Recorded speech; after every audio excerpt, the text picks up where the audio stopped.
Vamos abrir as nossas Bíblias em Hebreus capítulo 2, Hebreus 2, do 1 em diante. Portanto, convém-nos atentar com mais diligência para as coisas que já temos ouvido, para que em tempo algum nos desviemos delas. Porque se a palavra falada pelos anjos permaneceu firme, e toda transgressão e desobediência recebeu a justa retribuição, como escaparemos nós se não atentarmos para uma tão grande salvação, a qual, começando a ser anunciada pelo Senhor, foi-nos depois confirmada pelos que a ouviram, testificando também Deus com eles por sinais, milagres e várias maravilhas e dons do Espírito Santo, distribuídos por sua vontade? Porque não foi aos anjos que sujeitou o mundo futuro, de que falamos, mas em certo lugar testificou alguém dizendo: que é o homem para que dele te lembres? Ou o filho do homem para que o visites? Tu o fizeste um pouco menor do que os anjos, de glória e de honra o coroaste, e o constituíste sobre as obras das tuas mãos. Todas as coisas lhe sujeitaste debaixo dos pés. Ora, visto que lhe sujeitou todas as coisas, nada lhe deixou que lhe não esteja sujeito. Mas agora ainda não vemos que todas as coisas lhe estejam sujeitas. Vemos, porém, coroados de glória e de honra aquele Jesus, que fora feito um pouco menor do que os anjos, por causa da paixão da morte, para que pela graça de Deus provasse a morte por todos. Porque convinha que aquele para quem são todas as coisas e mediante quem tudo existe, trazendo muitos filhos à glória, consagrasse pelas aflições o príncipe da salvação deles. Porque assim o que santifica como os que são santificados são todos de um, por cuja causa não se envergonha de lhe chamar irmãos. Glória a Deus. O capítulo 2 de Hebreus está falando de uma grandeza referente à obra que Jesus fez por mim e por você, de uma salvação que eu e você, amados, precisamos nos atentar dia após dia. Uma salvação que veio, não foi de homens, uma salvação que não foi de governos, não foi da nossa própria força, uma salvação que veio do próprio Filho de Deus para as nossas vidas. O versículo 1, ele fala da grandiosidade de Cristo, da obra que Jesus fez na cruz para conosco, os cristãos. E fala de um cuidado que eu e você temos que ter para nós não nos desviarmos dessa salvação. Para que o barco da nossa existência não se torne como um barco à deriva, que se afasta do ancoradouro seguro, do porto seguro que é Cristo. Então ele faz essa advertência que nós temos que, convém nos atentar com mais diligência para as coisas que já temos ouvido, para que em tempo algum nos desviemos delas. E quantas coisas nós ouvimos aqui nessa noite de Deus? Quantas coisas nós ouvimos ao passar dos anos na fé, ouvindo as coisas de Deus? Ouvindo palavras, louvores que mencionam a glória de Deus, que falam da salvação, que falam de uma esperança eterna, de uma vida no Senhor, da carreira cristã. Convém nos atentar com mais diligência, prestar mais atenção, estar mais atento, os nossos ouvidos ligados, para que em tempo algum eu e você venhamos nos desviar deste propósito, a respeito dessa salvação que Jesus proporcionou para mim e para você. No versículo 2 ele fala assim: porque se a palavra falada pelos anjos permaneceu firme, olha, os anjos falaram no Antigo Testamento, irmão. Deus se manifestou de maneira teofânica como anjo muitas vezes no Antigo Pacto. Ele diz assim: porque se a palavra falada pelos anjos permaneceu firme, e toda transgressão e desobediência recebeu a justa retribuição. Sabe aqueles no passado que receberam a palavra de Deus da boca dos anjos? Como Abraão, Isaac, Jacó. Manifestações divinas, Deus se manifestando através dos anjos. Deus usando, a Bíblia fala muito do anjo do Senhor. E nós entendemos que é uma cristofania, é o próprio Jesus, ele se apresentando como um anjo naquele momento. O próprio Deus se revelando ao homem de maneira angelical. Se a palavra de Deus que foi recebida no pacto passado, na lei mosaica, e aqueles que ouviram a palavra, eles não corresponderam, mas foram desobedientes, receberam uma justa retribuição, ele vai dizer no verso 3, como escaparemos nós aqui agora, nós, se não atentarmos para uma tão grande salvação, a qual, começando a ser anunciada pelo Senhor, olha só, foi-nos depois confirmada pelos que a ouviram. Ou seja, Deus anunciou, pessoas receberam e começaram a anunciar a palavra da salvação. E depois disso, o versículo 4 fala assim, testificando também Deus com eles, por sinais, e milagres e várias maravilhas e dons do Espírito Santo distribuído por sua vontade. Ou seja, a palavra de Deus, a grandiosidade da salvação é confirmada com três fatos. O primeiro, anunciada por Deus, pelo Senhor. O primeiro. O segundo fato, confirmada pelos apóstolos, ele está falando. Pelos homens, foi confirmada. E terceiro, ela foi atestada pelo Espírito Santo. O Espírito de Deus testificou a palavra anunciada pelo Senhor e confirmada pelos apóstolos. De que maneira? Através dos sinais, dos prodígios, das maravilhas. A testificação do Espírito Santo foi de forma extraordinária, através da igreja. E o versículo 5 ele fala assim: porque não foi aos anjos que sujeitou o mundo futuro de que falamos, mas em certo lugar testificou alguém dizendo: que é o homem para que dele te lembres, ou o filho do homem para que o visites? Tu o fizeste um pouco menor do que os anjos, de glória e de honra o coroaste, e o constituíste sobre as obras das tuas mãos. Ele está falando de Jesus. Todas as coisas lhe sujeitaste debaixo dos pés. Ora, visto que sujeitou todas as coisas, nada deixou que não seja sujeito. Mas agora ainda não vemos que todas as coisas lhe sejam sujeitas. Vemos, porém, coroado de glória e de honra aquele Jesus que fora feito pouco menor do que os anjos, por causa da paixão da morte. Olha só, o versículo 9. Por causa da paixão da morte, para que pela graça de Deus provaste a morte por todos. Jesus provou a morte por todos por causa da sua paixão pelo homem, a sua paixão pela alma humana, pela criação de Deus. Deus deu ao homem e não aos anjos, querido. Olha só que interessante. Deus deu ao homem e não aos anjos a soberania de reinar sobre a criação. Quando Deus criou Adão no Éden, ele disse: sujeitai a terra, frutificai, sujeitai a terra. Deus deu a ele no Éden. Deus deu ao homem a soberania sobre as coisas criadas. Mas um dia Adão, nós conhecemos isso, Adão e Eva entrega nas mãos do diabo, irmão. Toma a chave da minha casa para você, pode fazer o que você quiser, toma a sua. Por causa de uma desobediência só, ele entregou a casa dele para o demônio. Por causa de uma só desobediência. E a Bíblia diz que Deus sujeitou todas as coisas criadas ao homem. Só que o primeiro homem desprezou todas as coisas criadas. Ele ouviu mais a criatura do que o Criador. Agora Jesus vem, irmão. Descendência de Abraão, que nós falamos aqui nessa noite. Descendência de Abraão, Jesus vem. Diferente de Adão, Jesus ouve Deus. Diferente de Adão, Jesus ouve o seu pai. Diferente de Adão, Jesus obedece a Deus. Vive com Deus. O que Jesus faz? Da sua paixão generalizada interior, como graça de Deus, ele prova a morte na cruz. Ele prova a morte. E ele vence. Quando ele vence, ele resgata o que Adão perdeu no Éden, como soberania de reinar sobre todas as coisas. Por isso o texto diz que ele vemos, porém, coroado de glória e de honra. Jesus que fora feito pouco menor do que os anjos. Pouco menor do que os anjos, está falando da sua natureza humana. Está falando da sua natureza humana como homem. Jesus feito menor do que os homens. Mas esse Jesus que morreu na cruz e venceu como homem, porque mesmo sendo Deus, não teve por usurpação ser igual a Deus.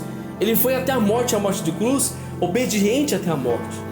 Então ele resgata, ele toma posse da soberania sobre todas as coisas criadas, para ter domínio sobre elas.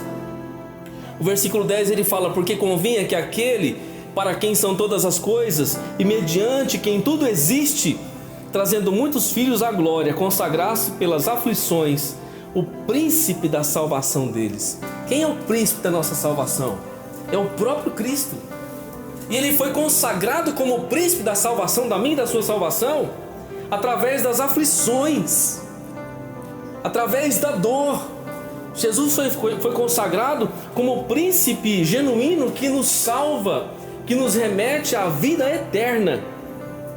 A humanidade genuína de Jesus era uma humanidade de um sofredor, porém sem pecado. Ele se tornou o nosso Redentor. O nosso Redentor na cruz do Calvário. E a Bíblia diz no versículo 11, tão interessante, querido: ele foi o príncipe, ele foi à nossa frente, abrindo o caminho da salvação. Foi Jesus. que fez isso. Por isso nós estamos aqui. E temos a garantia da salvação eterna. Irmão, deixa eu falar para você. Dentro da salvação eterna, preste atenção, eu e vocês somos salvos. Dentro da salvação eterna nós gozamos de sinais, maravilhas, prodígios, porta aberta, cura, resposta de Deus. Entende que essa palavra salvação ela é abrangente, não é só para a eternidade. Aquele que no seu coração crê e com a sua boca declarar, então será salvo. Sim, salvo por Cristo para a eternidade, mas salvo muitas vezes de circunstâncias, salvo muitas vezes de intempéries. Deus guarda o seu povo diante das circunstâncias, salvo porque estamos vivendo com o príncipe da salvação, aquele que abriu a porta da salvação para mim e para você nessa noite, a porta de segurança de vida.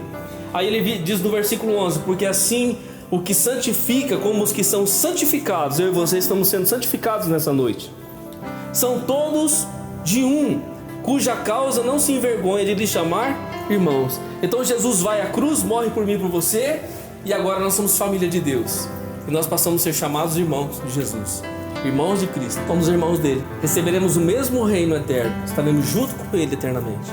Agora somos irmãos de Jesus. Você entende a posição de Cristo, querido? Vir, morrer por mim e por você, retomar o domínio da criação e nos fazer irmãos, para que eu e você, adotados na família de Deus, possamos habitar na glória eterna, porque nós temos um príncipe da salvação nessa noite. Amém? Príncipe da salvação diante das suas circunstâncias nessa noite, dos seus problemas, das suas adversidades também. Por que eu estou falando isso nessa noite, querido? Você pode falar assim, pastor, mas tudo bem, Jesus nos salvou, nós somos parte da família de Deus, somos irmãos de Jesus agora. Perdemos o domínio em Adão, recebemos agora através de Jesus um novo domínio de reinar, e reinar agora aqui na vida espiritual, triunfar sobre o pecado, triunfar sobre Satanás, triunfar sobre as circunstâncias. Muitas vezes somos lançados na cova como Daniel, irmão, circunstâncias, mas Deus não deixa o leão nos comer. Muitas vezes somos lançados na fornalha e aquecida 7 vezes mais, o inferno muitas vezes se levanta.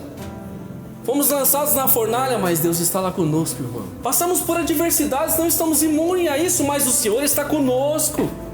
O socorro vem de Deus, a ajuda vem de Deus.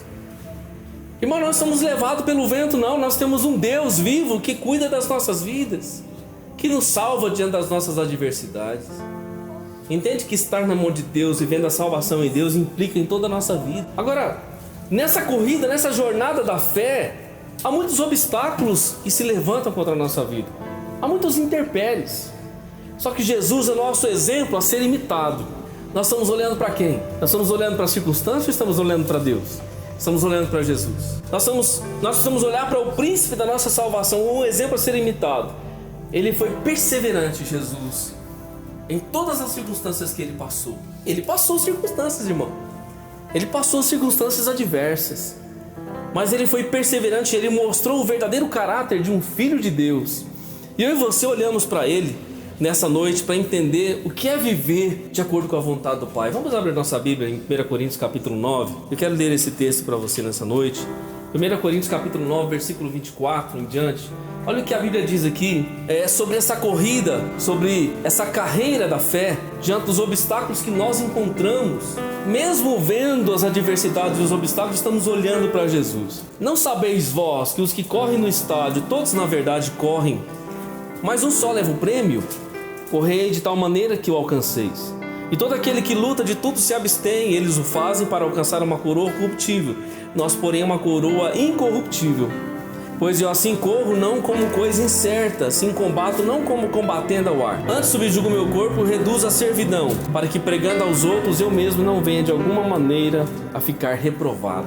Nessa corrida que eu e você estamos empregando sobre a terra, nessa jornada que nós estamos tendo aqui, o apóstolo Paulo ele traz uma figura do seu tempo, greco-romano, daquele momento onde havia os Jogos Olímpicos na Grécia. Então ele olha para aqueles corredores, para aqueles atletas, ele usa a figura do atleta para fazer uma comparação com um atleta cristão, colocando eu e você, ele, a nossa vida com Jesus na carreira espiritual, comparando com aquele atleta que se preparava para aquela maratona, que devia se preparar na sua alimentação, no seu exercício físico, no seu processo psicológico e mental, se preparar para correr para concorrer ali naquela corrida. E aí ele fala: não sabeis vós o que corre no estádio, todos na verdade correm, mas um só leva o prêmio, correi de tal maneira que alcanceis. Eu e você estamos correndo no estádio da vida, irmão, no estádio desta vida, porque um dia nós queremos um prêmio.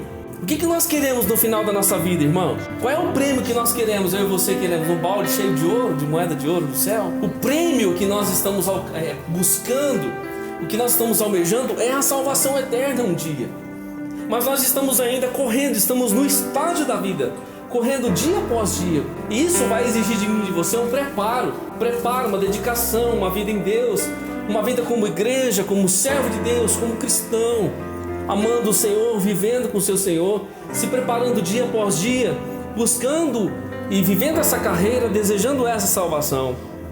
Agora ele diz assim: todo aquele que luta de tudo se abstém. Ou seja, muitas vezes o atleta passa dias e dias se privando de muitas coisas, para que o seu físico, para que a sua mente esteja equilibrado, para que ele possa correr e conseguir alcançar a sua vitória. Eu e você, da mesma maneira, como filhos de Deus, muitas vezes nos abstemos de muita coisa. Temos que nos abster de muita coisa, abrir mão de muita coisa para servir a Deus. Irmãos, hoje existe uma geração de crente que acha que servir a Deus pode servir a Deus de qualquer jeito. Pode servir a Deus de qualquer jeito. Deus não está ligando para muita coisa, irmão. O pecado na Bíblia é absoluto, não é relativo. Quando Paulo está falando disso, ele está falando de uma carreira cristã, uma corrida em Deus, uma corrida que nos vai custar a nossa vida. Assim como um atleta custava a vida dele, ele estava em prol daquilo. A corrida de Deus em nossa vida, a nossa corrida em Deus vai custar toda a nossa vida.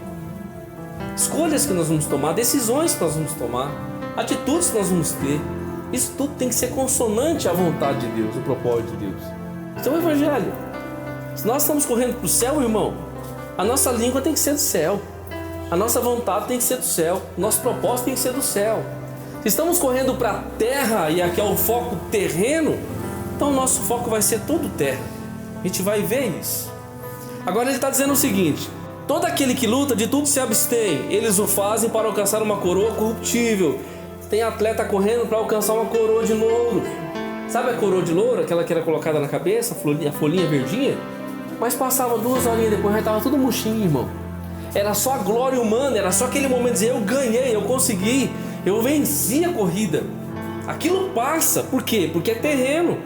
Mas Paulo está dizendo: eles o fazem para alcançar uma coroa corruptível, uma coroa que se acaba, uma coroa corrupta, que ela murcha, ela se deteriora.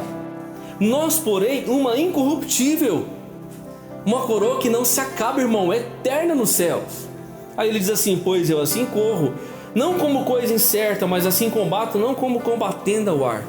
Eu e você não estamos correndo, irmão, sem saber o endereço da nossa corrida, sem saber o endereço da nossa chegada. Nós não estamos correndo por acaso, combatendo ao ar. Ele diz como alguém que está dando soco ao ar, que está fazendo uma coisa sem saber o que está fazendo, ou que está fazendo uma escolha sem saber a escolha que está fazendo. Eu e você temos certeza da nossa corrida, convicção do nosso propósito. Sabemos para quem estamos correndo, irmão, e por que estamos correndo. E aí ele fala: antes subjugo o meu corpo e reduzo a servidão, para que, pregando aos outros, eu mesmo de alguma maneira não possa ficar ou não venha a ser reprovado. Eu preciso ser um referencial, um testemunho, para que quando eu abrir a boca, quando eu falar aos outros, eu mesmo não venha de alguma maneira ficar reprovado. Agora eu e você, queridos, estamos caminhando rumo a essa jornada em Deus. Estamos como esse atleta, subjugando o nosso corpo, reduzindo a servidão, para que, pregando aos outros, nós não venhamos ser reprovados. Agora preste atenção, Hebreus capítulo 11, nós lemos Hebreus capítulo 2. Quando nós chegamos no capítulo 11, ele vai falar de uma carreira extraordinária, de homens e mulheres que viveram tão intensamente na presença de Deus, que viveram uma fé tão extraordinária que nós não vemos hoje, uma fé tão espetacular, se podemos dizer dessa forma, deram um testemunho tão glorioso de Deus, que nos serve hoje como vultos celestiais, vultos de glória, de grandeza, de quem andou com Deus e não negociou por causa desse mundo. A Bíblia diz em Hebreus no capítulo 11 que eram homens dos quais este mundo não era digno, que eles tinham pisado os seus pés aqui.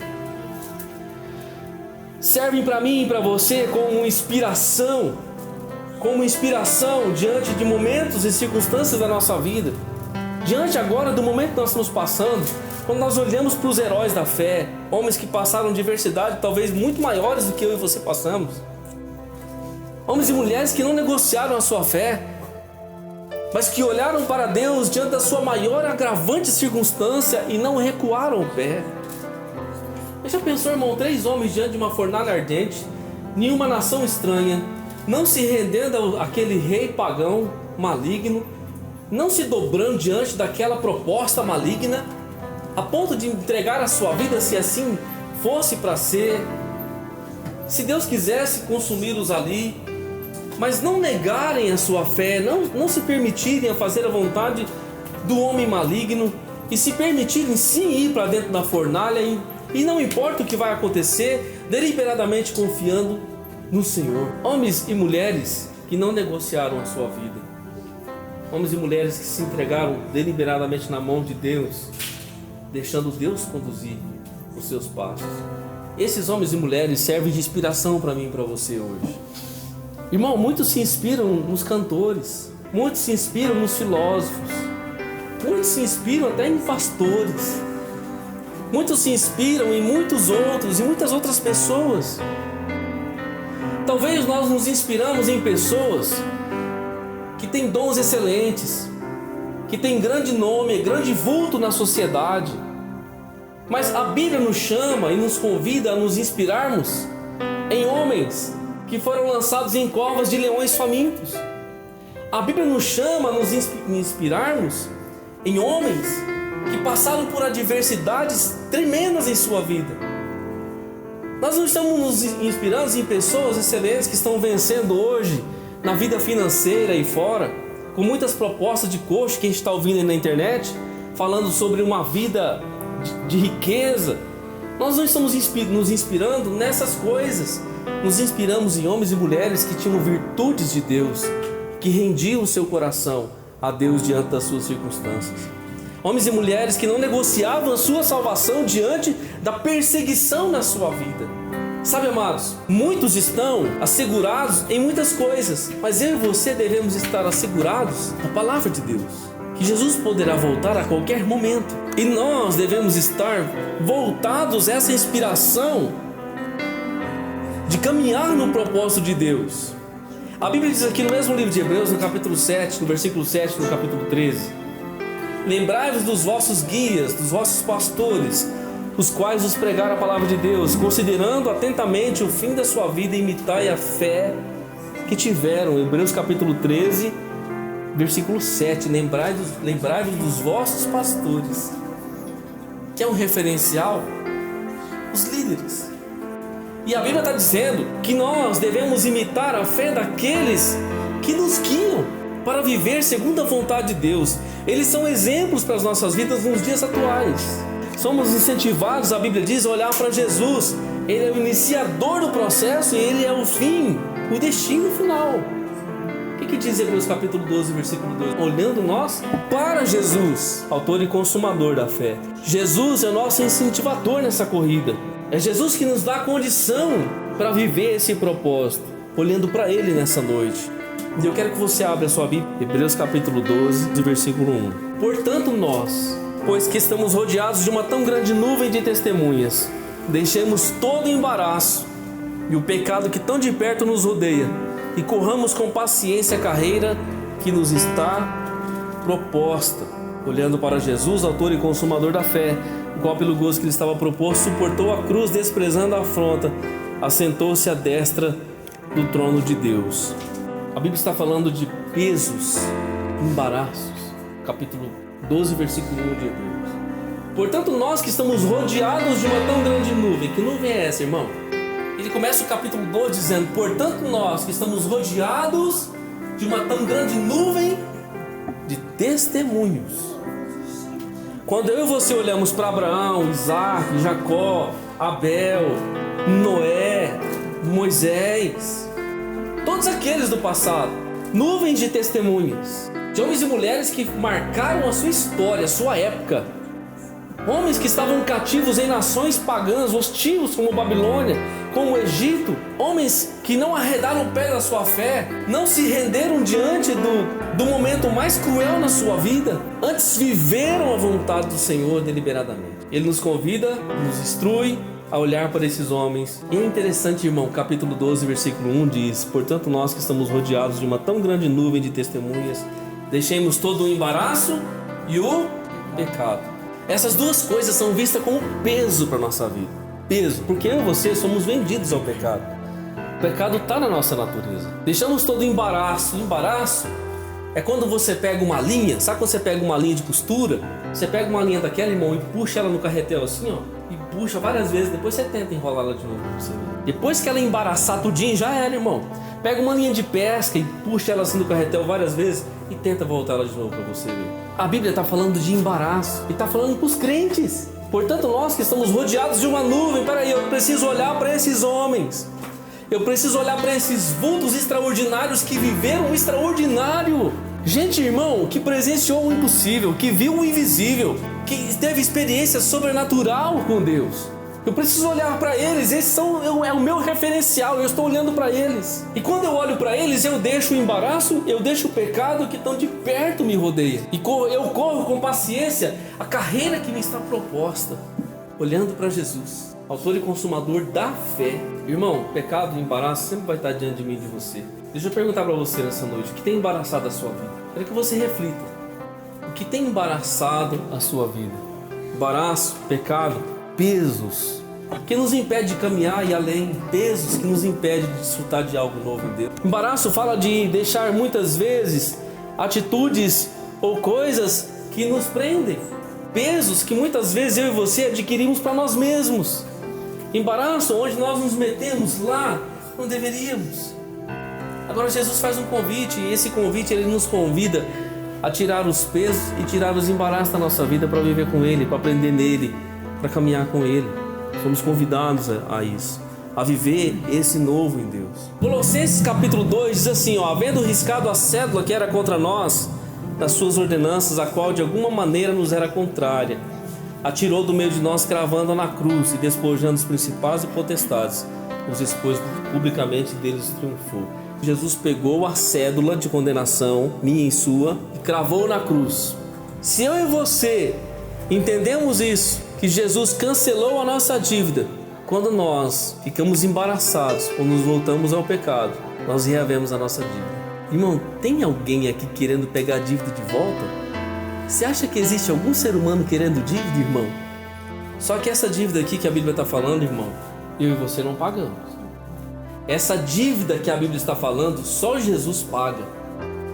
E a Bíblia diz que Ele pagou com seu sangue na cruz. Ele foi lá, Ele venceu, Ele triunfou sobre o diabo. Ele cravou a nossa dívida e pegou, irmão, todas as contas que você tinha, espirituais, do pecado. Ele foi lá e grudou, Ele cravou na cruz. Tá pago, tá pago, não deve mais nada, tá limpinho, zerou a conta. Só que eu e você podemos reaver a dívida, sabia? Quando nós voltamos ao pecado, quando nós voltamos ao embaraço e deixamos de olhar para a nuvem de testemunhas, quando nós deixamos de olhar para Jesus e voltamos, nós reavemos a dívida que só Jesus pode pagar.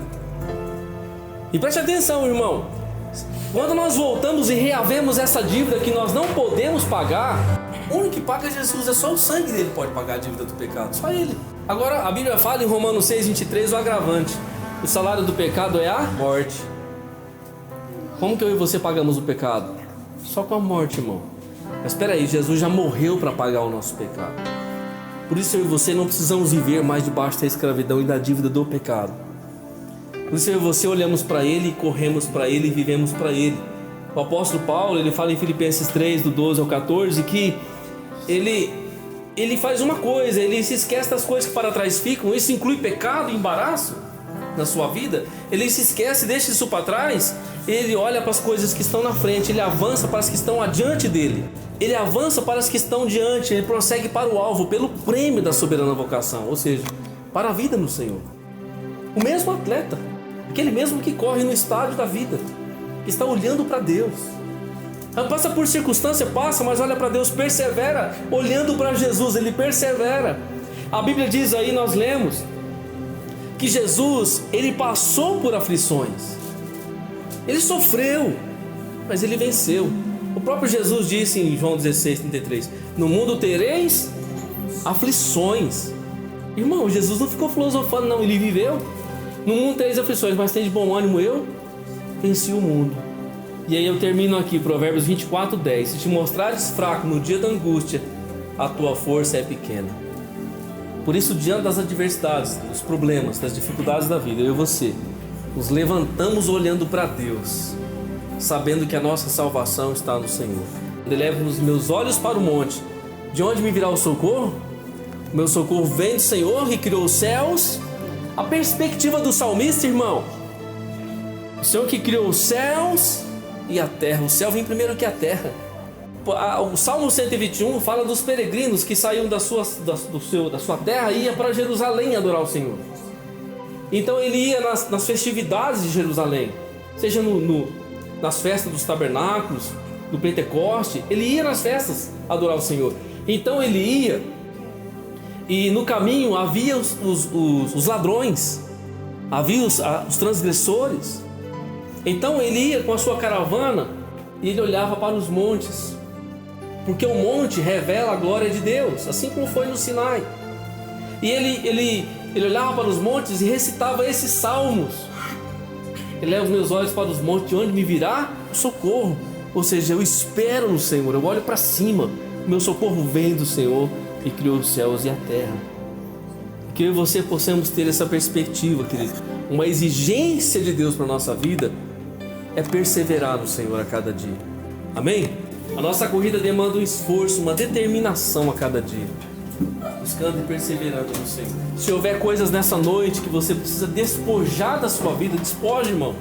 Lance fora. Se você percebe que você está embaraçado com alguma coisa, se entregue realmente a Deus nessa noite. Lance os embaraços e os pecados fora, para você possa ter essa convicção que você está olhando para essa nuvem e de que você não está reavendo dívida para a sua vida.